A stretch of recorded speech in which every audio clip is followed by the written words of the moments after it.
This is why you don't camp in your backyard. If you grew up in the suburbs, you were probably a decent distance away from nature.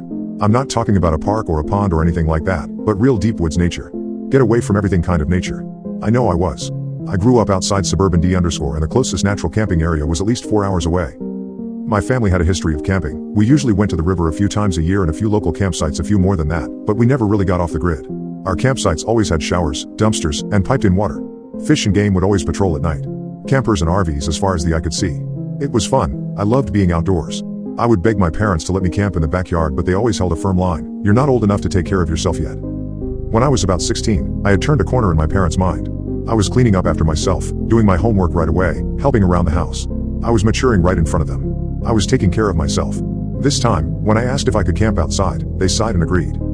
I was so excited. For my birthday that year, my parents had got me a small, 2-person pop-up tent. They said I was ready to sleep alone on our camping trips, but I think they just wanted some privacy and I did not want to ask why. That was between them and God, and I was happy to stay out of the equation. I planned on staying outside for a 3-day weekend. We had Friday off from school because of a local holiday, and I spent the day setting up my site. I cleared the land, set up my tent, went grocery shopping for camping food, and my parents even let me dig a little fire pit. When the sun began to set, I said goodbye to parents, hiked the 50 feet to my campsite, and started a little fire. I ate about half a dozen s'mores. I kept the fire going until around midnight. I spent that time reading comics by the lantern light and staying warm. What I noticed is how different familiar places look in the dark. My house was only a stone's throw away from me, but it looked completely foreign in the pitch black. When my parents finally shut down for the evening around 11 or so, it looked even more strange. Even in the suburbs, nature has a way of creeping in, especially at night. Just outside your warm little room, the night awakens all kinds of creatures. The crickets sing, owls fly and hoot, raccoons and possums crawl along the ground, dogs around the neighborhood bark and howl in the distance. A lot happens without you even being aware. When I started yawning, I had decided that I had probably had enough. I doused my fire with sand and closed up shop for the night. I crawled inside my tent, zipped it up, and laid in my sleeping bag. As crickets chirped outside, I slowly drifted off to sleep. Then I heard it. Cliché as it might sound, I heard a stick snap in my yard. I wasn't worried right away. It could be any number of things, but I did open my eyes and listen a lot closer to what was going on outside my tent. I heard the wind blow and the trees in my backyard rustle, but nothing that sounded like a person walking around. I debated getting up and going outside, but my rational brain kept me in check. If it was a person and they wanted to do me harm, what could I possibly do? I laid my head back down and closed my eyes, but I knew there was no way I was going to fall asleep anytime soon. I kept my ears open and listened for anything out of the ordinary. Any other twig snapping or someone walking through a pile of leaves or something. After 15 minutes or so, satisfied I hadn't heard anything out of the ordinary, I finally drifted off to sleep. When you sleep outside, you wake up when the sun comes up.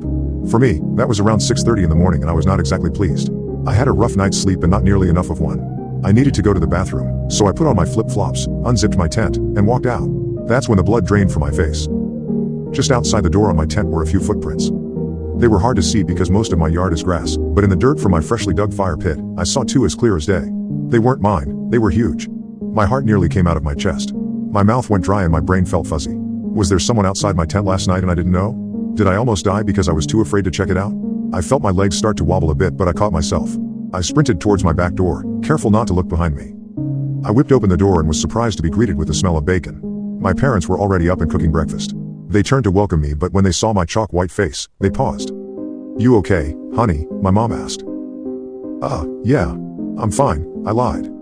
"You don't look fine," my dad added. "Rough night's sleep is all. I think the neighborhood dogs were excited by the moon or something." "Okay," my mom said, not believing a word I said. "We made some breakfast to surprise you, but you came bursting in here." "Oh, yeah, I have to go to the bathroom," I said and walked out of the room. I went into the bathroom and splashed water in my face and took several deep breaths. I was fine, nothing happened. I needed to keep my cool or my parents would never let me do anything like this again. I told myself I was being dumb and nothing happened. I almost believed it myself. When I sat down to eat my food, my dad looked over at me and smirked. "What? You were a loud snorer," he said with a chuckle. "You heard me from out there," I said, shoveling eggs into my face. "No," he said, looking away. "I came out last night to check on you." "Dad, we wanted to make sure you were okay," Mom added, and it was. "You'll understand when you have kids one day." "When did you come outside?" "Around 1-ish, I think." Then the tumblers clicked. "Wait, where did you stand to listen to me?" "In front of your tent." "Why?" I started laughing. It was my dad. Of course. I nearly shot eggs out of my nose. My parents looked at each other and then back at me. "I had a dream I saw you," I said, lying. "I must have seen you outside my tent." "Not as quiet as I thought," he said, taking a bite of toast.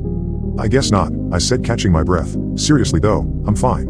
Last night went off without a hitch. Tonight will be no different." They nodded in agreement. I felt fine again. I took a swig of OJ and could feel my entire body relax. There wasn't anyone out there. Why would there be? We're in the middle of suburbia. As the night fell, I once again got a good fire going. I used the stick rubbing method, which took forever but eventually got going. And yes, I am aware of how that sounds out of context. I wanted to test myself to see if I could get something going for when I eventually did off the grid camping. It took a minute, but the food I cooked over the flame that night tasted sweeter because of it. That night was a new moon and it was pitch black. The only light was my fire, which I kept burning bright, and my gas lantern. After I had finished reading my book for the night and doused my fire, I decided to walk the backyard. Not totally sure why I wanted to do this, but I felt compelled. I started in the front right corner and worked my way around the fence counterclockwise. If my neighbors saw me, they'd assume I was up to no good, but thankfully they were old and it was late. I didn't see anything along the fence, which was not surprising. I don't know what the hell I expected to find, but I kept going. When I got to the far right corner, I stopped and stared into the backyard of the neighbors directly behind us. I couldn't see much. They had a line of hedges that worked like a privacy fence. The people that lived there were new to the area and my parents had met them and chatted between the fences. They seemed nice. Their backyard was spotless. As I moved along our cyclone fence, I noticed something clinging to the top railing. I swung my lamp around and saw a clump of dried mud that looked like it had been scrapped on the metal. I walked over and touched it and it crumbled and fell to the ground. That's when I saw footprints. The same ones I had seen in the morning in front of my tent. Someone had been there and it sure as hell wasn't my dad. I froze and didn't know what to think. I suddenly became very aware that I was alone in the darkest night of the month. I decided not to check out the rest of the fence and slowly walked backwards towards my tent. I didn't know if anyone was watching, but I wanted to be ready to run in case they were. Then I heard the gate to my backyard open. In a flash, I quickly shut off my lantern. The darkness was sudden and terrifying. I wanted to run to my house, but whatever was back here now was closer to the back door than I was and they would absolutely catch me. I was stuck. I ducked down and squatted down along the fence line. I held onto my lantern because, if it came down to it, I was going to bash this into the face of whatever the hell had come into our yard. I didn't realize it at first, but I had started to shiver from fear. Whoever walked into my backyard didn't close the gate behind them. My guess was they wanted it for an easy escape route for when they finished. I didn't even want to think about what they wanted to finish. My eyes started to adjust to the darkness, but I still could barely make out anything. I saw my tent. The fabric wavered a bit in the breeze, and then I saw a figure walk near it. It was a man and he was big. He moved slowly, methodically, around the tent. He was like an animal stalking its prey. I had kept the windows and door all zipped up, and if he was going to get in, he was going to have to risk unzipping the tent and waking me up. The man stopped and stared back out at the house. Then he took something out from his waistband.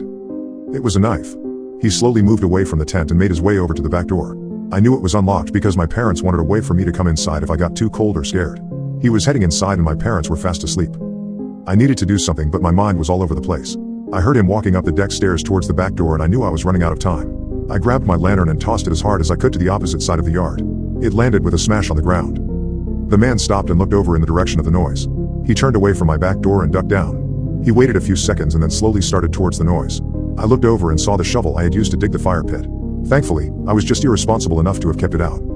I slowly started moving back towards the tent at the same time the man was walking towards the broken lantern. I knew I didn't have a lot of time and I had to grab the shovel and hide before he realized it was just a lantern and not a person. Before he knew that he was being watched too. I was as quiet as I've ever been. My eyes moving back from the shovel to the man. I took shallow breaths and kept moving. As soon as I grabbed the shovel, I ducked down and made my way to the back of the house. I hid along the wall, doing my best to blend along with the shadows. The man got to the fence line and picked up the broken lantern. He turned and headed back towards the tent. I was stunned at how fast he moved. In a few strides, he stood outside the back of the tent. I saw him raise the knife and then slice along the fabric. I could hear it tear from where I was sitting. Then, with violence I have not ever witnessed since, he stabbed down violently into my sleeping bag.